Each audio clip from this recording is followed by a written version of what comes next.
doctor, a pediatrician. My pronouns are she, her, and mama, beast. And usually when I come, I'm talking about my eldest child who's transgender. But today we're going to talk about something that happened to me yesterday. Before we do that, my first poem, I'm going to ask you to look at the person next to you and just the first few lines. Most of you who are literal addicts, you might already know this poem. It's by Miss Marianne Williamson. It's titled Our Greatest Fear. So look at the person next to you. So the first few stanzas, we'll go through this poem and then I'll do mine. So, Our Greatest Fear by Marianne Williamson. Our deepest fear is not that we are inadequate. Our deepest fear is that we are powerful beyond measure. It's not our light, it's our light, not our darkness, that most frightens us. We ask ourselves, who am I to be brilliant and gorgeous and talented and fabulous? Actually, who are you not to be? You're a child of God. Your playing small does not serve the world, my friend. There's nothing enlightened about shrinking so that other people won't feel insecure around you, black girl. We were born to make manifest the glory of God that is within us. But wait,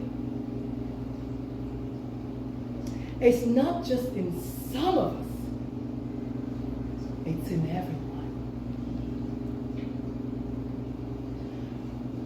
So your pastor is not closer to God. Yeah, I'm going to say that. Your mama is not closer to God. You have equal access. Tap in. And as we let our own light shine, we unconsciously give other people permission to do the same. This is why I will never be dimming my light.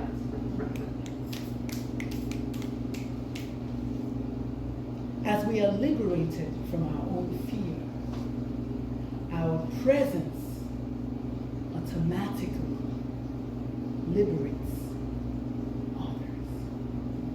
So black girl, stop playing small. Shine bright like a diamond. Own it. Take up space. Because your witch queen auntie said so. And this is Dr. Lulu poem.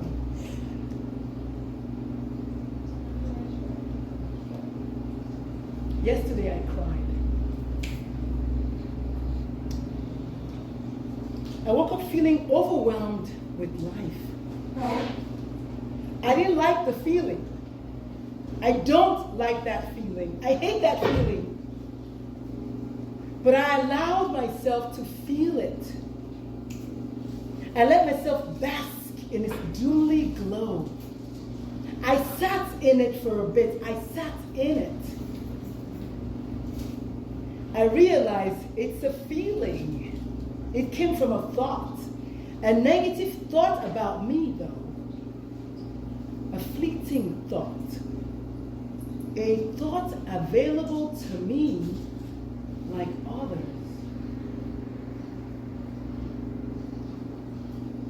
And then I sat in it.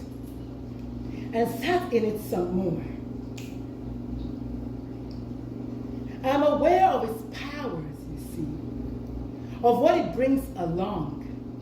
They don't come too often, but they do.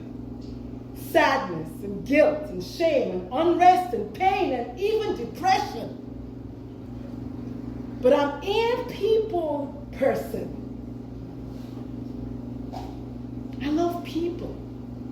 I love being around people. I like talking to people. I like listening to people. Why can't I have that instead? Why can't I have that today? And so I let it linger for a little while longer, and then I let it go.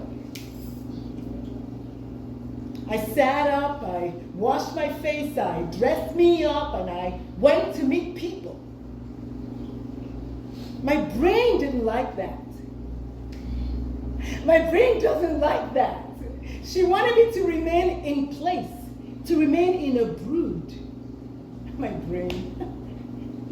But I knew that being around people is what I needed. And I also knew what being around people would do to me, what being around people would do for me.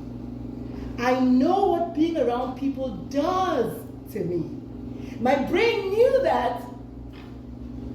My brain also knew what being around people would do to her. I would feel better. She will feel better. I will start smiling. I will start dancing. I will cheer me up even. So I did that because I can. Because I'm bigger than my brain. Because I know my brain, you see. And so I talked to strangers, and I laughed with strangers, and I smiled with strangers, and I hugged on strangers. I even ate with strangers, and they ate with me too. I left them feeling better. I left them feeling happier. I left them feeling seen. Yesterday I cried.